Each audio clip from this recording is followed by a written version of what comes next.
consciousness alongside meditation.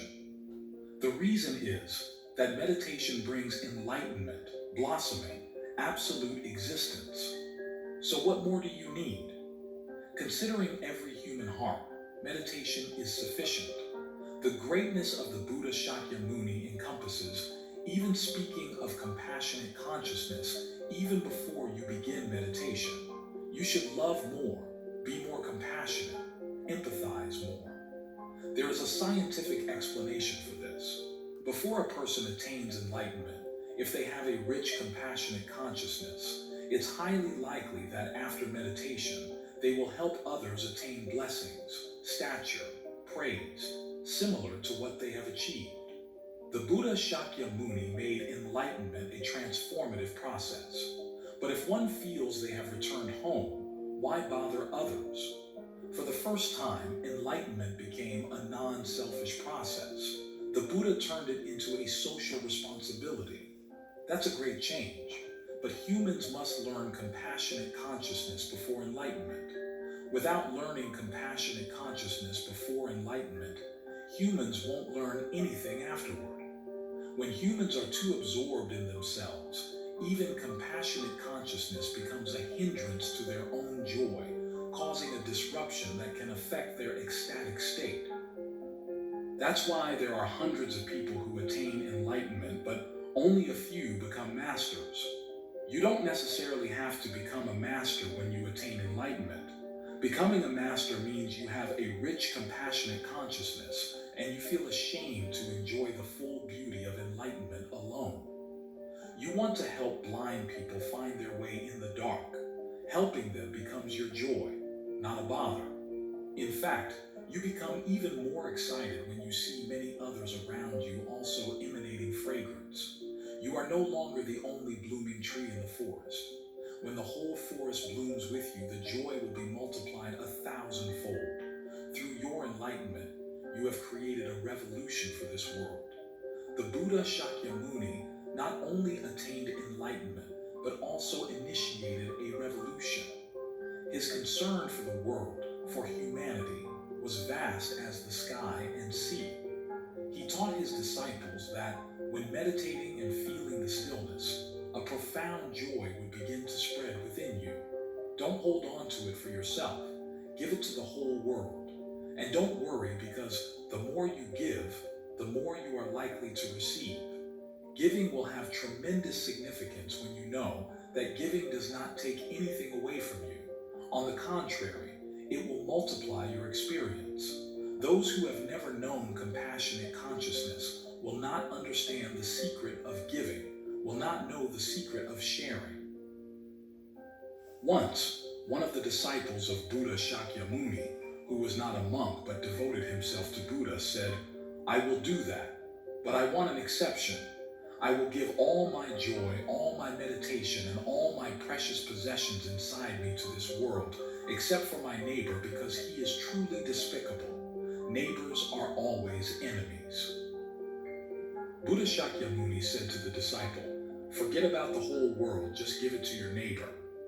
The disciple asked, "What are you talking about, Master?" The Buddha replied, "Only when you can give it to your neighbor can you escape the attitude of hostility towards a fellow human being." The basic meaning of compassion is to accept the weaknesses of others, not to expect others to behave like saints. That's cruel because others won't be able to act like saints, so they won't meet your expectations, and they will lose their self-respect. You make them numb. You have destroyed their dignity. One of the most basic things about compassion is to make people feel valuable, to make people realize that what happened to you could happen to them, that they are not the only hopeless case, that they are not worthless, that enlightenment is not only for the deserving, but it is the inherent nature, the inherent identity of them. However, these words need to come from someone who has attained enlightenment. Only then will they make you believe. If spoken by scholars who have not attained enlightenment, they will not inspire trust. The words spoken by an enlightened person will begin to have their own rhythm. It becomes alive, going straight to your heart. It's no longer an intellectual discipline. But for scholars, it's different. The scholar himself is not sure about what he is saying, writing. He is uncertain just like you. Buddha Shakyamuni is a turning point in the revolution of consciousness. His contribution is great, infinite, and in his contribution, the idea of compassion plays the most crucial role.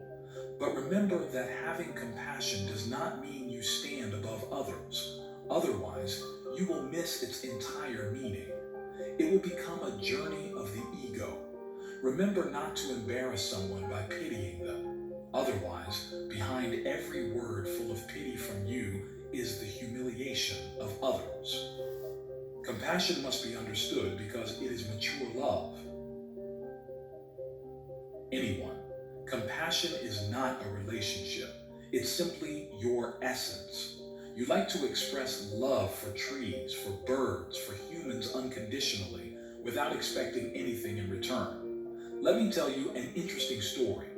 Paddy came home earlier than usual and found his wife lying naked on the bed. When asked why, the beautiful wife said, "I'm protesting because I don't have nice clothes to wear." Paddy opened the wardrobe, looked inside, and then said, "That's absurd. There are yellow dresses, red dresses, floral dresses. There are suits. Hello, Bill. There's a green dress. This is compassion. This is compassion towards the wife, compassion towards Bill. No jealousy, no argument, just a simple, 'Hello, Bill. How are you?' and continue counting."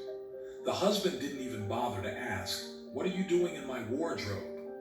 Compassion is the expression of someone who truly understands. It is the most delicate understanding of a human being. At an intersection, a man's car veered off and bumped into the back of the car in front with the words, "Just married." It was just a minor collision, but the man sincerely apologized to the newlyweds. "Oh, it's okay, just bad luck," the groom replied. Compassion is understanding that anything can happen. Once married, he is capable of accepting all kinds of accidents. The biggest accident has already happened, so there's nothing else to fear.